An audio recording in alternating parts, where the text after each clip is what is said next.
Rise and Shine Rwanda, it's Wednesday the 4th of March.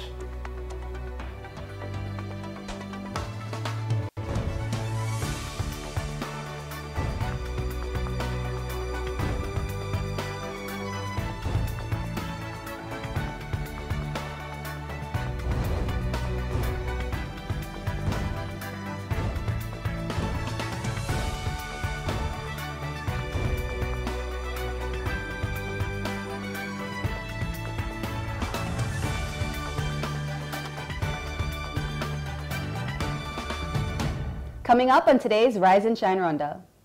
Home is where the heart is. We get to the heart of the Rwandan real estate industry. You may think it's a thing of the past, but Arnold shows us that this sport is alive and as on point as ever. And I chat with Rwandan musical maven Mani Martin. Good morning, it's just after 7 o'clock in the morning and you're watching Rise and Shine Rwanda with me, Makeda Mahario. And me, Regis Isheja. Over the next hour, we'll bring you all the latest news, sports, and lifestyle headlines from here in Rwanda and around the world.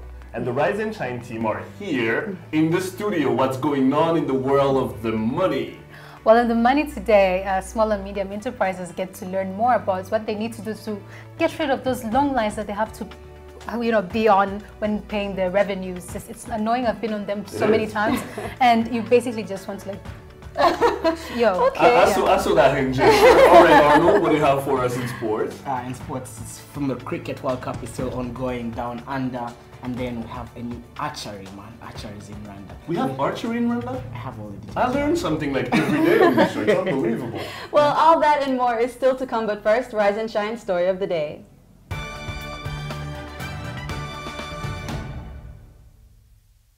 The lack of affordable housing continues to be a problem in Kigali, but steps are being taken by stakeholders in the industry to curb this challenge. The annual regional property exhibition is set tomorrow, and Arnold Kwizera takes a look at the real estate industry as a whole. Check it out.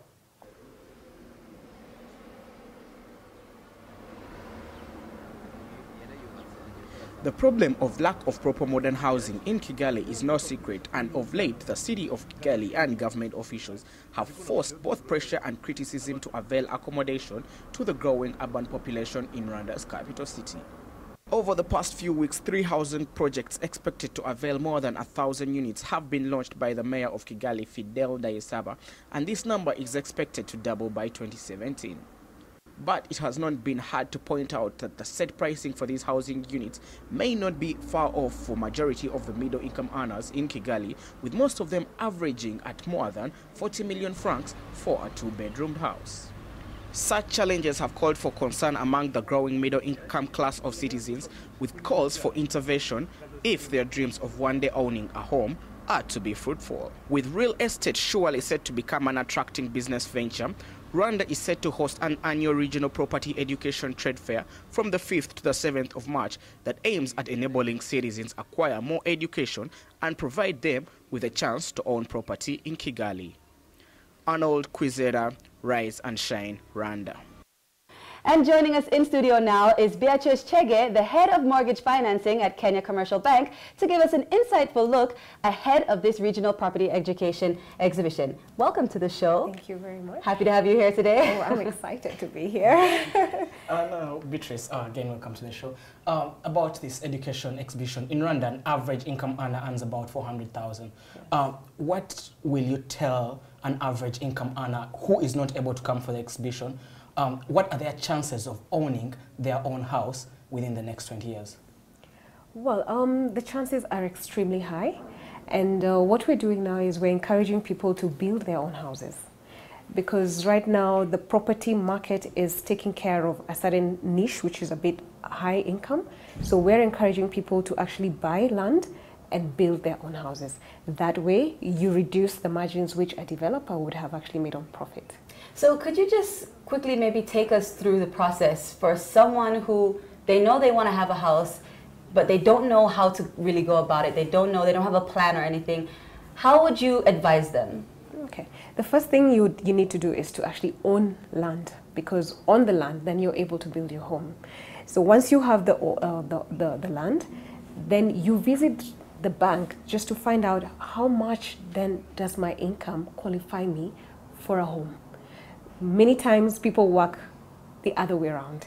They have this imagination of their home, their dream home, and then they already start the home and only realize later that their income is not enough to actually finish the houses.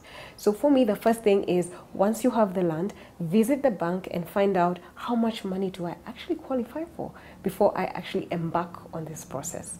When the bank gives you an indication of how much you can actually qualify for, then you go ahead and start getting the designs and the drawings to fit your actual income and how much you can actually pay.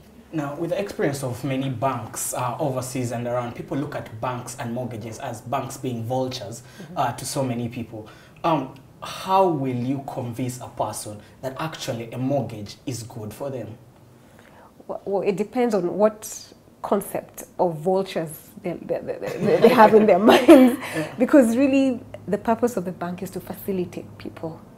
We're not in the business of making your life difficult. If anything, we want your life to be as simple as possible. Not profits for yourselves? Well, definitely. We're out here to make money, definitely.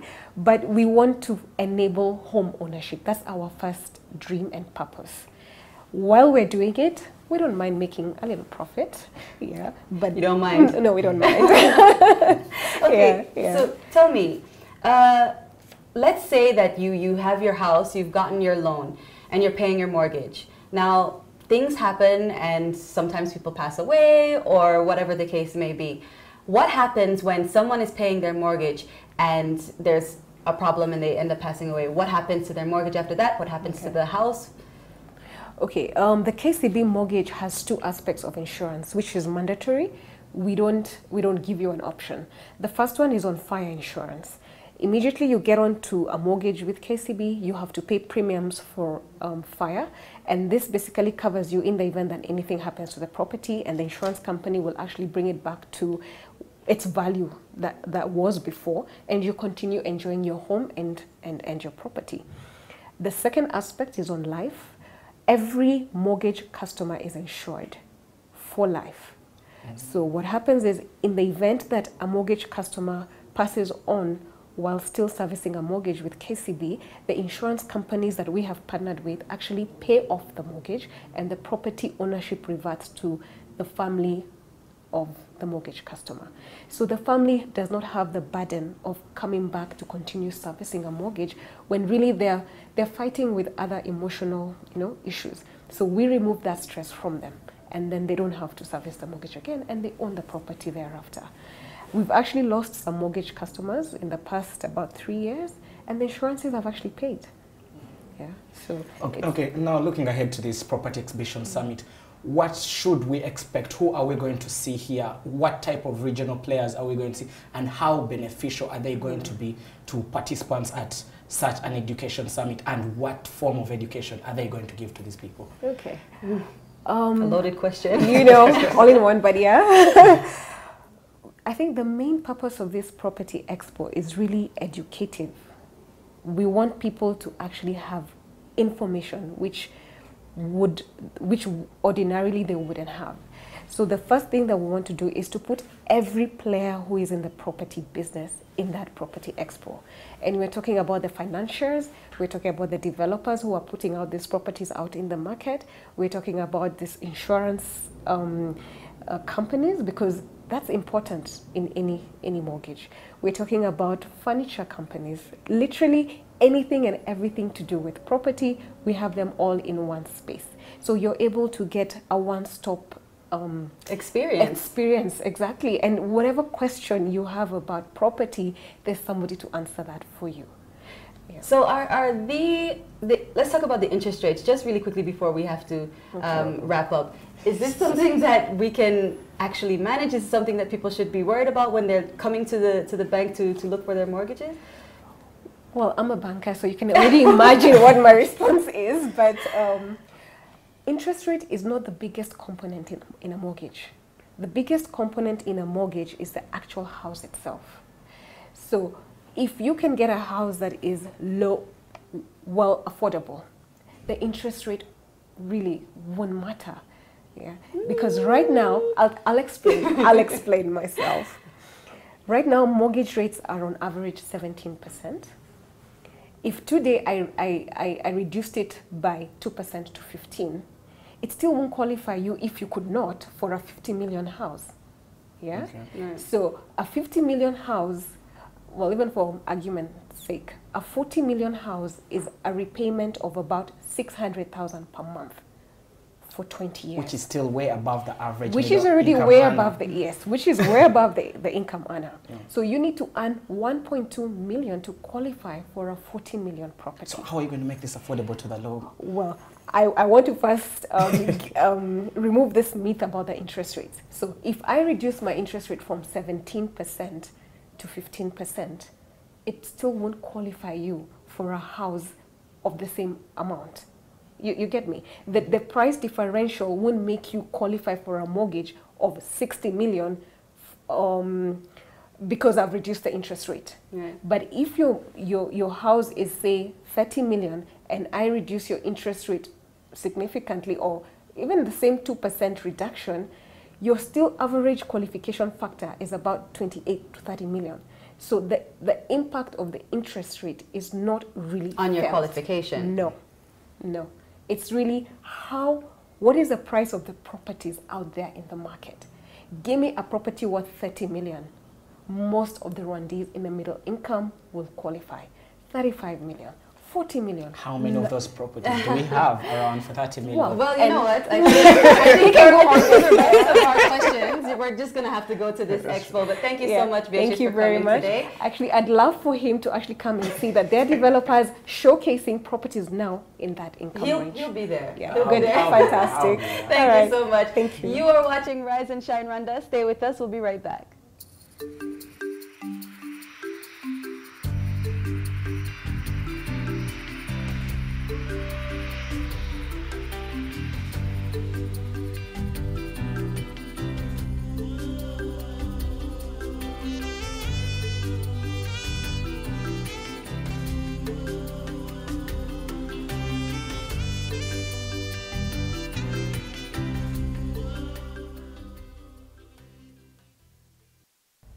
Welcome back to Rise and Shine Rwanda. Let's get to today's money. Business news. Fidelis Karangwa has the details.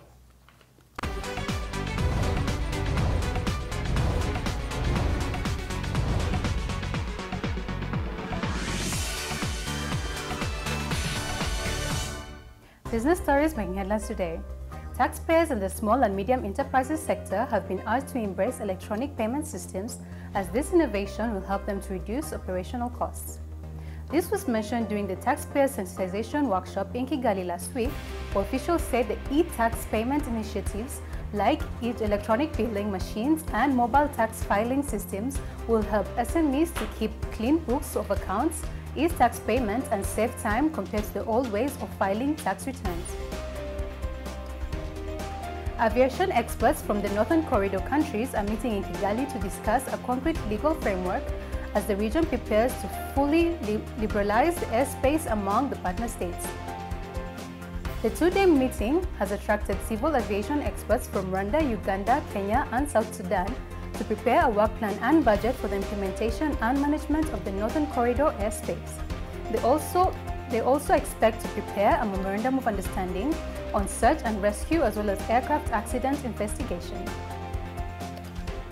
And the 15 million Rwandan francs 3-year treasury bond, which was issued by the central bank last week, officially started trading at the Brows yesterday. The bond issued under the government's quarterly treasury bond issuance program was oversubscribed by 106% last week and fetched a coupon rate of 11.55%. It's expected that this bond will be trading for over 99 Rwandan francs per bond. You're up to date today's business headlines. Sports news coming up next in just a minute with Arnold Kwizera.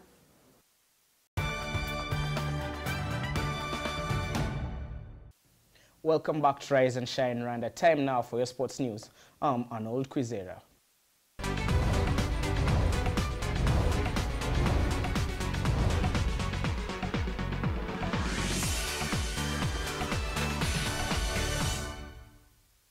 The national chess team has moved up 3 places in the latest world rankings after putting up a good performance in the recently concluded Rwanda Chess Open tournament held at École Saint-François in Kigali.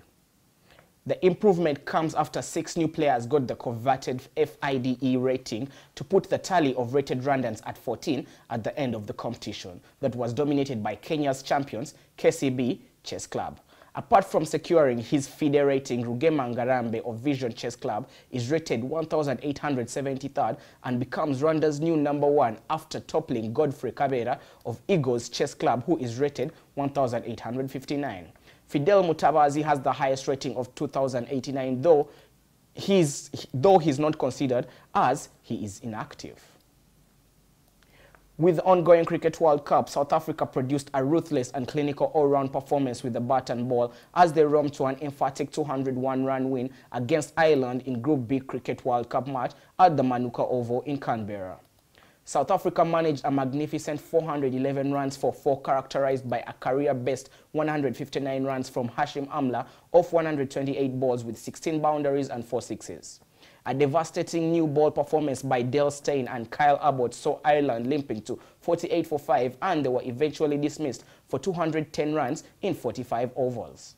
Amla featured in a sensational 247-run partnership with Faf du Plessis, a South African record stand for the 2nd wicket in one-day international. Du Plessis hammered 109 runs off 109 balls, and it concluded with 10 fours and a 6. The battle for 3rd and 4th place in the English Premier League continues today as 4 of the 5 teams are involved in clashes as they aim to gain an upper hand on match day 28 of the season. Newly crowned Capital One Cup champions Chelsea play the London Derby away at Upton Park against Sam Allardyce's West Ham United side. And in the battle for the final 2 Champions League spots, 3rd-placed Arsenal are away to relegation-threatened Queen's Park Rangers. Liverpool host a struggling Burnley side at Anfield, while Manchester United face a tricky fixture away at Newcastle United. Meanwhile, losing Capital One Cup finalists Tottenham Hotspurs hosts unpredictable Swansea City at the White Hart Lane. And finally, traditional hunting was a sport that used to set aside the men from the boys in the earlier generation, and this hasn't changed yet in modern times, as archery, a modernized version of the sport, aims to carry on the tradition. I caught up with a group of Rwandans who aim to shoot their way to the next year's Rio 2016 Olympics. Who ever thought that a Rwandan would one day dream of being an archer? Well, as they say, when you put your mind to it, you can achieve it, and with this, the game of archery seems to take slow but sure steps in Rwanda. Started by our forefathers, the game of archery has taken its footprints in Rwanda, but this time it's not animals being hunted, it's for scoreboards. Well, are you still doubting? Our ancestors used to take part in hunting games in the olden times, and despite changes in generations, a group of young Rwandans are keen to take on the world in what some believe is a modernized version of Rwanda's hunting culture, archery. Archery is our traditional game as Rwandese. So I was so very much interested when I used to see these traditional bows that our grandfathers and grandmoms and used to shoot, like in hunting, yeah. But I was so much interested seeing that those games were modernized. Now they are using modern tools. Now it is one of Olympic games, and it is very, very amazing. That's why I said so I have to join archery. Kugira ngo menye uyu mukino naje mu myitozo nkora imyitozo cyane n'umukino mbese ubundi nakundaga kuva kera nkureba mu bihugu bindi by'amahanga nk'abakoreya noneho ndawukunda nza kumenya yuko no mu Rwanda wahageze ngira ingufu n'ishaka zo kuba naza kuwukina. But this modernized hunting comes with its own challenges, more so with finances and equipment. Very few equipments. We started with very few equipments. abantu nigisha nta kibazo usibye ko bataraba benshi cyane ariko ni benshi. Ya mu Rwanda imbogamizi dufite nuko uyu mukino utaramenyekana mu Banyarwanda, ntabwo uramenyekana ngo bawitabire cyane. ikindi cya kabiri ntabwo urabona abaterankunga nk'uko tubona indi mikino yose kugira ngo abanyarwanda bawitabire babashe kuwumvamo ndetse n'abashoramari babashe kuwushoramo imari yabo kugira ngo ubashe gutera imbere. With such challenges for a budding sport, the players feel with more attention given to the sport, the sky is the limit. The biggest dream that I want to achieve is that I want to become one of the greatest archers in this world. Yes, in fact, I have a dream that one day I will become the Olympic champion of archery. Umva ari nk'umukino waba uwanjye mu buzima bwanjye iteka ryose ku buryo nakundisha buri muntu wese ndetse nkumva nshobora kuba n'umukinnyi ku rwego mpuzamahanga wawukina. Having narrowly lost to Uganda in the qualifiers, the Archers still have a chance of booking their tickets to Rio 2016 come the All-Africa Games in September. Arnold Kwizera, Rise and Shine Rwanda. Joining us in studio is Muhumuza Richard, the president of the Rwanda Archery Association, to give us an insight into this traditional sport of Rwanda. Welcome to the show, Mr. Muhumuza Richard. Very pleased to have you. Confusing bit about the history there from the two members of Rwanda's archery team. One says this is traditionally a hunting game here in Rwanda. The other says they believe that it was first done by the Koreans and the likes. What's your take on the history of archery as a sport? In modern games, archery has been developed by many countries before we could bring it here in Rwanda. It is quite different from our traditional hunting games that we usually have in Rwanda because it is a modern Olympic game. So that's where it differs from our traditional hunting. But as Rwanda Archery and Shooting Sports Federation, the idea was first raised because we had this sport in our culture long ago. That's why we were very motivated to bring it here so that Rwandans can get to instill the game in the culture so that they can be able to play and shoot. But archery is very well developed in some other countries like Korea, Mexico, United States, England.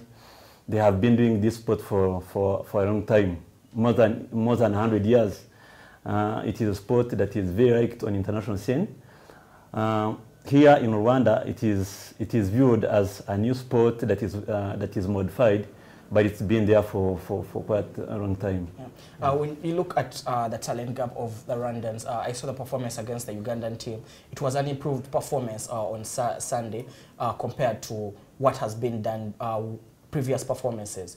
Now there's our All-Africa Games coming up in September, and archery is most likely to take part to try and qualify for the Olympics. Do we have the talent gap to compete against the likes of South Africa and Egypt, which are continental powerhouses? Yes, we can compete with South Africa and we can compete with Egypt so long as we put in more efforts and we emphasize trainings to our athletes. In sports, you can do a lot of things in a very few time. For example, right now we have been operating in Rwanda for 2 years. Uganda has been doing it for 15 years. But you saw what happened the other day. There was no big difference between us and Uganda. That shows how we have been working hard to develop this sport in Rwanda. So the remaining time, if we can become motivated and put in more efforts and go to all African Games, you never know. We can be at we can shoot with the best. At Rio 2016. Yeah. Yeah. So you talked about being motivated, and when I talk to some of the archers out there, they say they face problems like lack of transport and the likes. What are some of the challenges you feel as a federation that you are still facing? You see, a federation is like a family, but a big family. That's where financial implications comes. We always want to have more equipment. We always want to have money so that we can remunerate our athletes and the staff. But being a new sport here in Rwanda, it is not quite easy. But we've been managed to go slowly and try to improve our sport here. Like now, we look forward to partnering some companies, private sectors in future. If this is true, it can help us improve on our financial status and try to have more equipment on board, and also try to remunerate our athletes and the staff. I think that one is going to help in overall development of the sport. So you're talking about this as a solution to some of your problems. But what specifically are you doing, yeah, or what are you planning to do to, if I was a sponsor, to get the money from my pocket and give it to you? What are you going to give me back as a sponsor? That's a great question. Normally, the sponsors, the private sector, what they normally want is to see more people engaged in the sport. So if you hold a competition like what happened the other day, they get to see the audience. When they see the audience, they are motivated. And if we encourage more Rwandans to join the sport and it's done, that's what motivates the private sector to come and engage with the sport.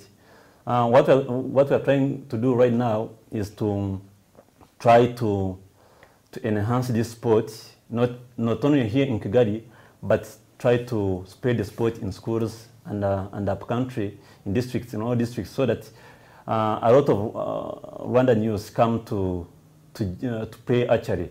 I think by that we will have more people doing archery, and if people get to hear the archery in their ears for a long period of time, and if we can perform on the international scene when we get a chance, and we have athletes who can represent Rwanda, going outside and winning medals, winning something, I think it can be attractive to majority Rwandans, and they can partner us. Why not? Okay. And last one, how many archers do we have, and how many of those are female? Now we have 37 archers, but female, it is quite still a problem because non-female yet? No. We have six. We have 6 now. Okay. The two are doing. They are doing a great job. Okay. Yeah. Thank you. Yeah, Thank you very much, Mr. Mahomes. I'm sorry to Okay. Welcome. Always welcome. Regis and Makeda will be right back with the latest news headlines. Welcome back to Rise and Shine Rwanda. Let's take a look now at news-making headlines here in Rwanda and around the world.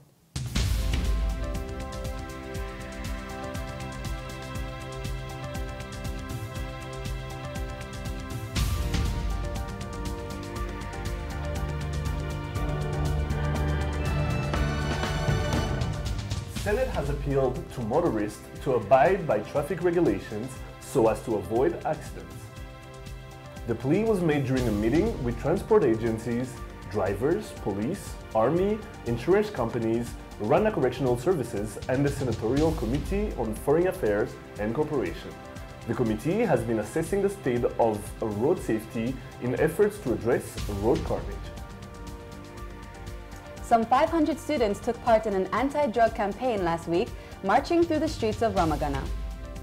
The event, which was also attended by local leaders, police, teachers, and parents, was organized by Gishari Integrated Polytechnic Regional School. The school's leadership warned students against the dangers of drug abuse and the consumption of illegal alcohol, which, according to the school's principal, has much to do with the school dropout rates. The students said they believe the awareness campaign was important for all youth.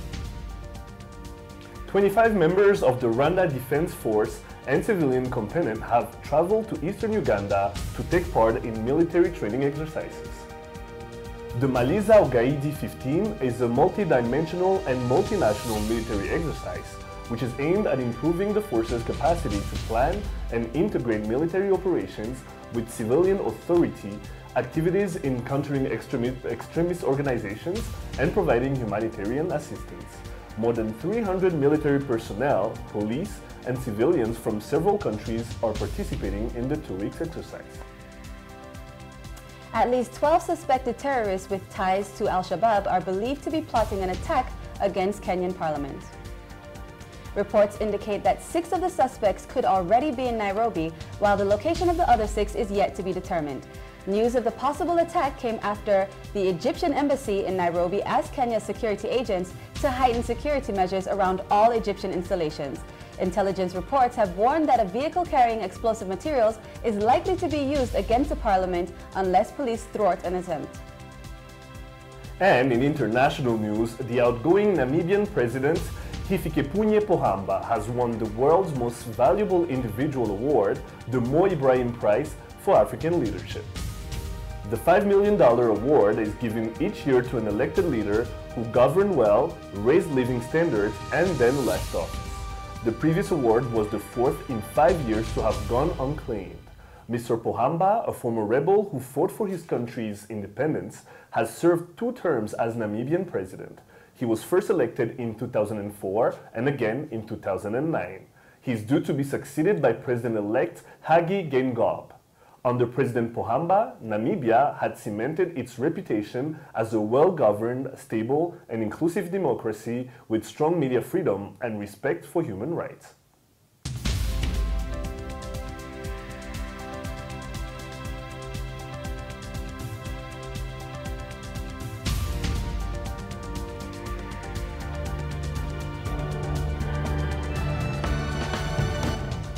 Time now for a review of the headlines. Edmund Kajire joins us now to look through some of the front pages. Good morning, Edmund. Good morning. All right, now it's been on everybody's lips. That's what everybody's been talking about all weekend long leading up to today. I mean, it's midweek and Umihirero ended 2 days ago on Monday. But what can we get from it? I mean, there was a press conference at the end of Umihirero just to talk about resolutions. What did you get from it? Thank you, Regis. As you say, yesterday there was a press conference to talk about the resolutions of the 12th retreat that happened in Gabiro.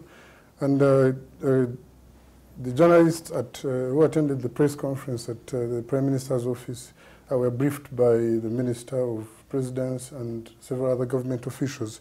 But for me, if you ask me, this is one of the few retreats who have seen that leaders have come out to accept and come clean and say some things here and there didn't go wrong. And if you look at some of the resolutions that they came up with, you really think the future looks bright. And if they could go ahead and deliver what they promised and what they have come up with, I think we are looking up to something very positive. One of the key resolutions or outcomes from the retreat is on the issue of accountability and rethinking how the government approaches, delivery of services. And for me, for leaders to come out and say, some of us have not been accountable, and actually names were named and fingers were pointed at particular individuals. For me, it is a positive step in the right direction for leaders to say, yes, here we have gone wrong, we have not accounted for public funds. It is something you rarely see, Most of the time they say Rwanda is the least corrupt country in the region and among the least corrupt countries in the world. And you would think it would not come from our leaders to say that we have not been accountable.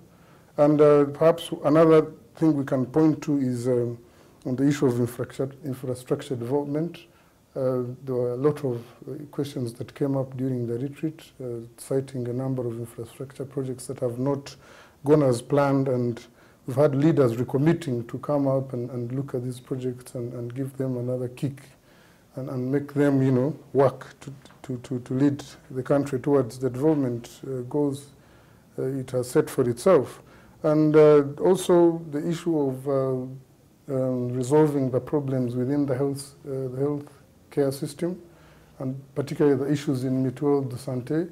You think it was timely for the government to come up and get very tough decisions on these issues. We've been seeing in the press about mismanagement of funds for the health care, for the insurance scheme, and I think it was timely that they came up with resolutions.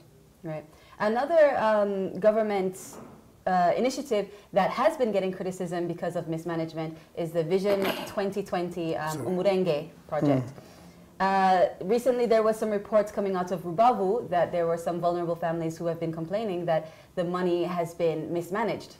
Tell us a little bit about this. I think at this point we shouldn't be looking at the situation in Rubavu and Kamonyi district. I think even in the retreat, this issue of VUP Umrenje came up again, and it was discussed, and indeed it was agreed that this program, which came up to increase efficiency in the fight against poverty, has been mismanaged by a few officials, perhaps by pocketing some of the funds and also allocating money designated for poor families and vulnerable families to their relatives, which is quite worrying if this has been going on.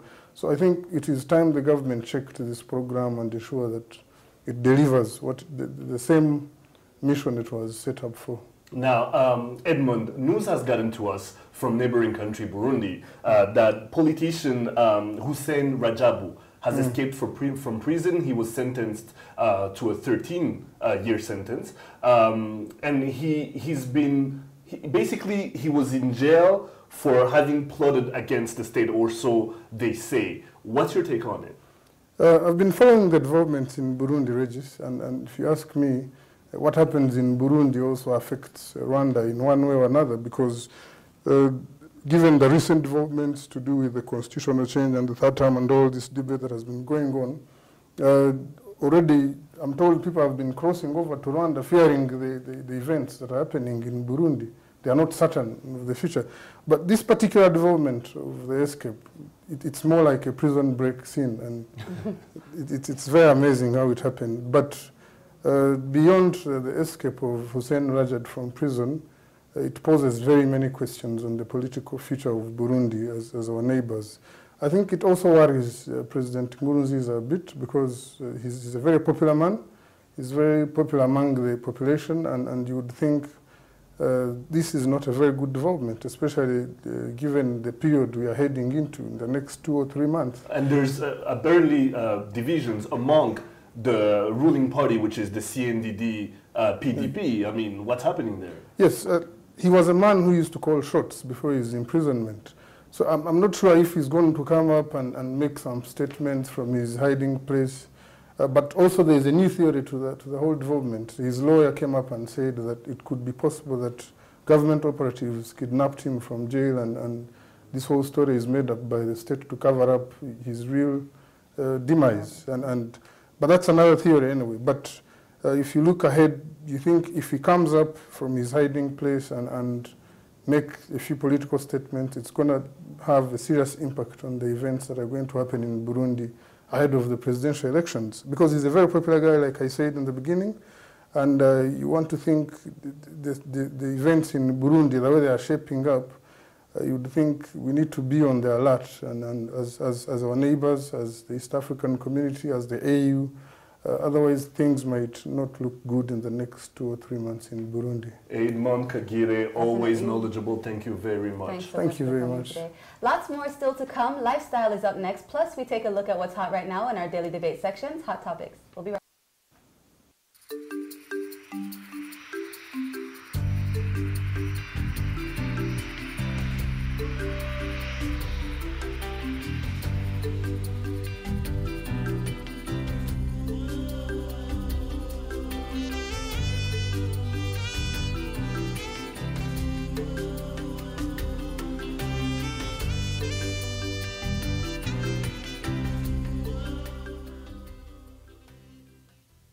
Welcome back to Rise and Shine Rwanda. Time for Lifestyle. Reg, what do you have for us today? One of the best voices we have here in Rwanda.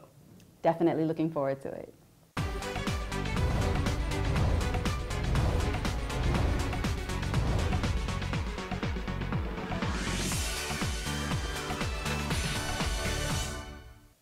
After representing Rwanda and winning multiple awards all over the continent, Mani Martin is getting ready to release his 5th studio album.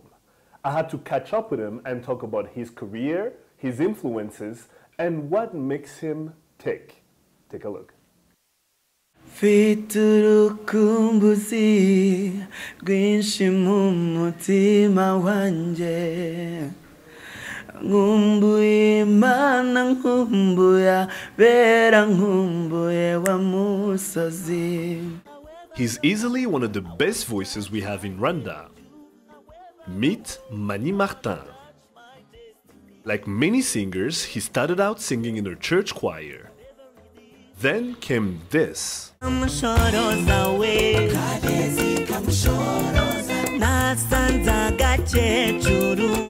this. My day, my day, my day, my destiny. Whatever it is, my destiny. It's been hit after hit after hit. 6 years old, young Mani Martin had heard a lot of Cécile Kayirebwa, and that made him fall in love with music. Cécile Kayirebwa was the most hard artist in where I stayed. I was not able to choose the music, but seriously, I was a very, very big fan of her because I could memorize any of her songs that passed on radio. I had this crazy love of music when I was 6 years old. I could memorize any song that I had on radio and sing the same song to my classmates and teachers. In a country where singing in a language that's not Kinyarwanda may not give your music a certain appeal, Mani Martin is convinced that can change. Language is one of the challenges that we have, but it's not the main one. Because, as you know, the Senegalese artists, we all know the song Tajabon, and it's not in English or French. So I don't think language is the only problem that we have, but it can be one of the challenges. Because, you know, when you are singing in English, you're talking to the whole world. When you're singing in French, you're speaking to the whole world. So I think it's one of the things that we have to emphasize, but I cannot say that it's the main thing. So I thank God because I am among those artists who can sing in English, French, Kiswahili, and Kinyarwanda. When it comes to music, he has many influences, past and present, and his repertoire is ever growing. Angelique Kidjo, Esmailo, Lokwa Kanza, Yusundur, and Lucky Dube. Now, what's his best song to date and why? One of them is Urukumbuzi, which was my first release in 2005. And it was my first release, my first record, and it's got out and people really appreciate it like I could not imagine. It even got the award. Actually, I was the first artist to receive a music award after the genocide. The second song must be My Destiny. My day, my day, my day, my destiny. Whatever it is, my destiny. My Destiny now has shaped me to another level. It was the song that everybody could hear and say this music is from Rwanda.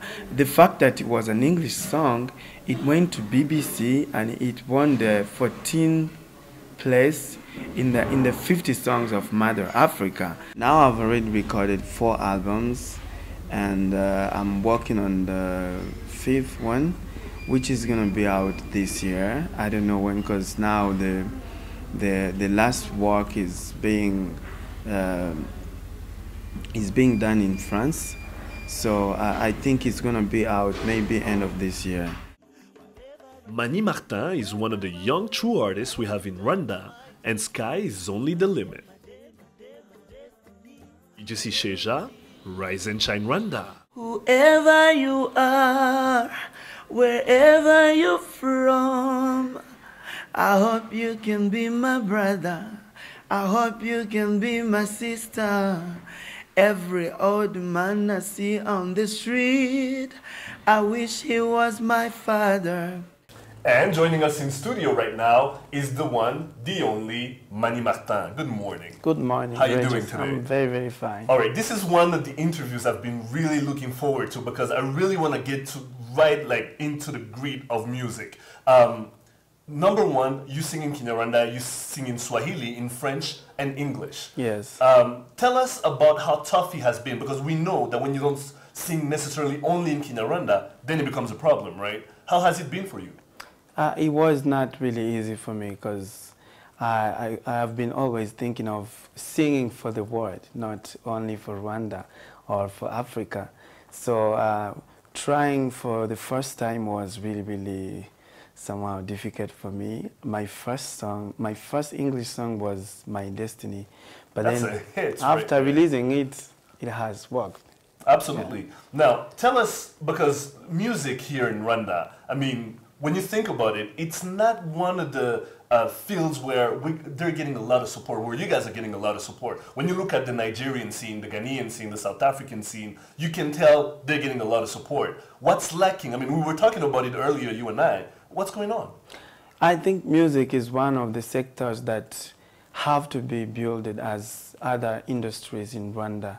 As I always say, you know, everything has been destroyed during the genocide. So even the art sector, music, movies and everything cannot go beyond the country. So the country is being built in all other sectors. I think Rwanda has also to put more effort in music, either artists, other people like our leaders and our community. We all have to put more effort so that music can also be built like other industries. Now tell us about your youth. I mean, we saw it in the report, but let's get to the, to really talk about it. What got you at 6 years old to want to become a singer? I don't know how to explain that. Actually, I always say that I never chose to be a musician. It's something that came in my mind at my early age. I had this crazy, crazy love of music because everything for me was music. I could sing in the bedroom, bathroom, like everywhere I am, even in the class. And you could memorize lyrics and I could memorize really easily. Any song that I could hear on radio. So I thank God because I take it as a very, very golden gift from God. What was being played in your house at that early age? That was Cecile Kaidevka. What song can you hum for us, sing for us a little bit that you can remember from that time? This song like Umvinganzo yasobetswe n'umunezero. That was an amazing song.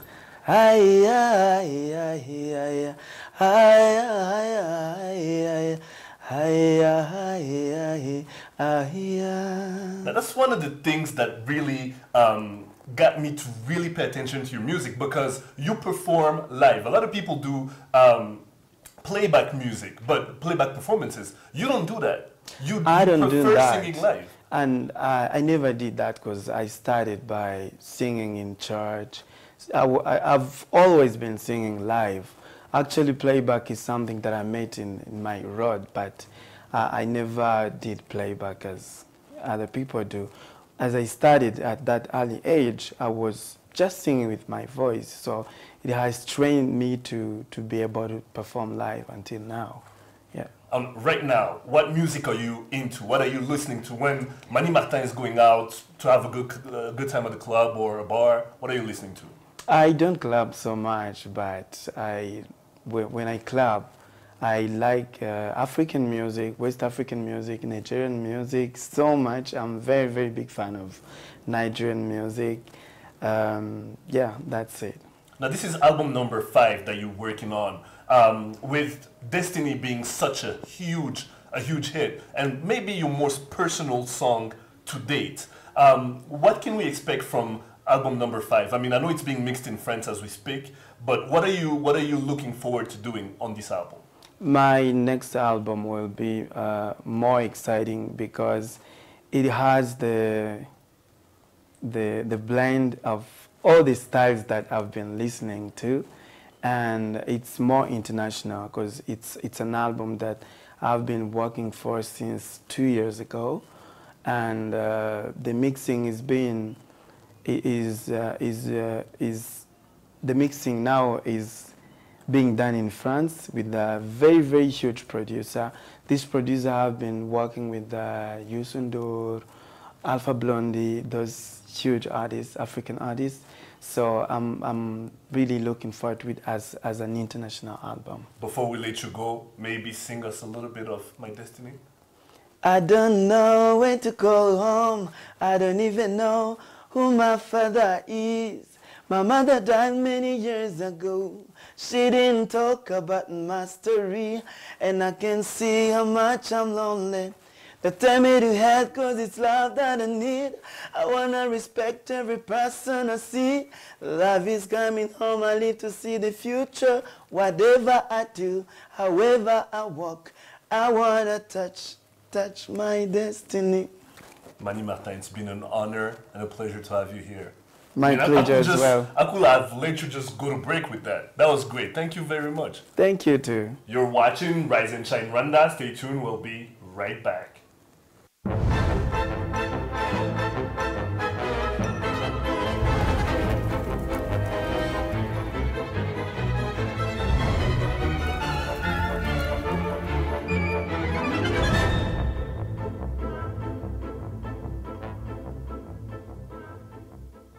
Welcome back to Rise and Shine Rwanda. It is time for Hot Topics now. Don't forget that you can join in on the debate on Facebook or, of course, on Twitter. Now, let's get into the first one. There is some very freaky things happening, apparently. Some witchcrafty things. Tell us about it, Regis. A lot of people in Nyamirambo, Gitega to be exact, which is one of the neighborhoods in Nyamirambo, are talking about having seen things yesterday they're not used to seeing. Witchcraft, I mean, things flying, things hitting their cars, their homes. I was on the phone with somebody and they were saying that they're seeing things that have to be either divine or witchcraft. So, but yesterday it was quite interesting weather, right? Like there was some rain and some wind, and could that have been what it was, or? It was actually 2 days ago. It was not even yesterday. It was 2 days ago. My bad. It was 2 days ago. But every day it's been quite windy and quite rainy. I don't understand this whole thing. It's called amagini. So that's why I was sitting right next to a person who was talking to someone else on the phone, and they were like, "What's been going on? I heard people yelling in the neighborhood and all that." And they're saying, "Yes, there was witchcraft, amagini. You know, there's like." People are being possessed. It's the end of the world, word, right? Say that? Genie is an Arabic word for ghosts. Yeah, it's for like ghosts, things that they use in magic and things like that. And there, a lot of people are scared of that. And it brings the topic, brings the discussion. Should people believe in that or not? I mean, I've heard about people believing in this, and people.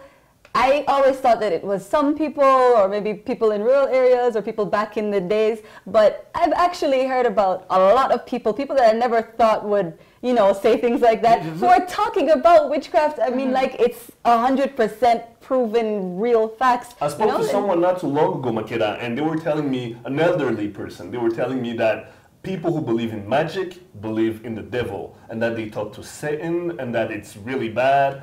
Everyone has their you know what? opinion. I feel like this situation in particular, God forgive me, I don't know, I'm not sure, but I don't think they're actually ghosts that are doing this. I just think that maybe it was probably windy and you know stones and Go stuff. home tonight, you're gonna be having. Don't. No, I'm joking. I'm joking. Yeah, but I do believe that they happen. That it's there. You know, people do witchcraft and all this. It's just that I don't think in this particular case that's the case. Arnold, what's your take on magic? Like, do you believe magic has something to do with evil things or devilish things? No, I mean the question is, do you think that magic is the reason why this thing happened in Gitega? I don't know. I'm not sure about that because I don't have the scope of what really happened. But general thing of they were seeing saucepans just flying on their own. Maybe it was wind. I don't know. You know what? Who's to say what happened and all that weird things? But I don't even like to think about it. So let's move on to the next hot topic. Pray, people, Thank you very much. Pray. Okay, so there's Anyways, there is another hot topic. So I think Arnold might be the authority on this, but it's something to do with royalty, and it's almost out of a movie, a prince wanting to overthrow a king, and tell us about it. There's a prince in one of Uganda's 5 authorized kingdoms, which is the Toro Kingdom. He is the youngest king to ever be enthroned. He was enthroned at the age of 3 years old, his name is King Oyo. I think he's kind of famous around the East African region. King Oyo is said to be he was overthrown in a press conference by one of his cousins, who is a prince. And the prince was saying that King Oyo has dragged the kingdom down. He is never in Fort Portal, which is the capital city of the Toro Kingdom. He always spends his time in Kampala, partying and the likes. And that his mother, who is the queen mother, who is apparently in charge of Kingdom Affairs, is taking a lot of land and putting it under the Queen Mother Foundation for her own benefit. And the Queen was, and this prince was saying that he has the right to do that, and he's going to get a court junction to overthrow the king and to ask the king to bring back the palace and to hand over the palace to him. Wait, the courts can authorize that? I thought like you're supposed to go to like the elders in the village and then you discuss and they agree. Isn't that what happens in like kingdoms and that kind of stuff? In some kingdoms, like, but you African know kingdoms. Yeah, the Ugandan kingdoms have a very different kind of ruling, because there's another one called Busoga which has had similar drama, and they have like now 5 kings. You know, everyone is fighting because it comes with a lot of money to be a king in Uganda. The central government gives them a lot of money. It gives you a free. I was going to ask that. What exactly does being a king mean in this sense? Yeah, in Uganda it means a lot. You have a lot of authority, you own a lot of land. Yeah, and with Toro being an oil-rich region, then it's, you know, you look at the oil riches and the future for themselves in gaining from these oil riches. So the prince was using a juncture. That prince actually, his father was overthrown for Oyo's grandfather to become king. So there's a whole nother side to this story as well, a little revenge situation, right? But by then people used to fight with spears, you know, to be king. It's just a very easy solution. They go to the Oga of the village, they talk to him, simple, sorted. Why do you seem like you're so versed in this? I've watched enough Nigerian movies. I am sorted. Okay, well, the last hot topic that we have on the agenda today is actually there is free Wi-Fi in public buses now in town. So if you have your smartphone... Does that really work? Well, apparently it's provided by 4G LTE, and it's just started again. And well, I mean, it's from the Ministry of Youth and ICT. They tweeted it earlier. Like you get on the bus and you don't need a password; it just works. I'm not sure about the password situation, but I don't think that you would need a password. They had this similar Transform Africa about a year and a half back. You know, Transform Africa. That's October 2013.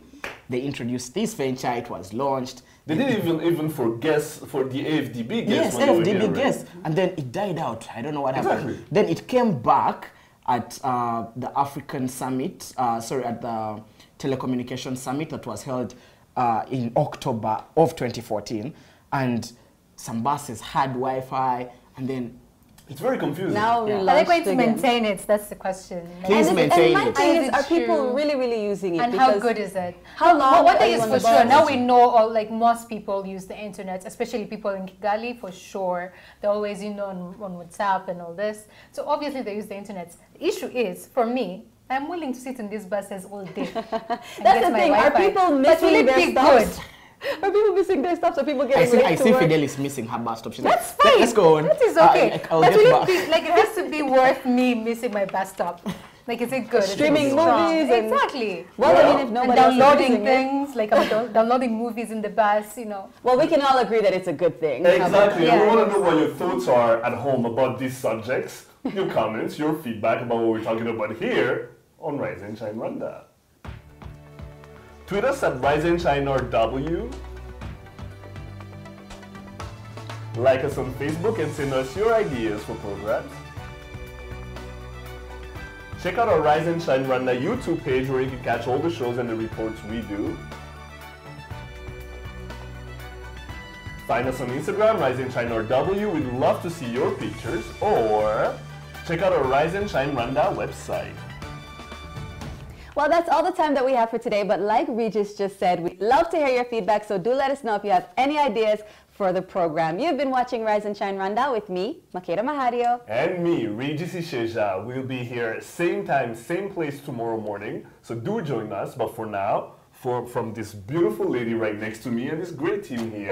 Today we're not beautiful people. Yeah, you guys are beautiful. Always beautiful people. What's wrong with this? 2 days in a row. Have a great day, guys. Bye-bye. Bye.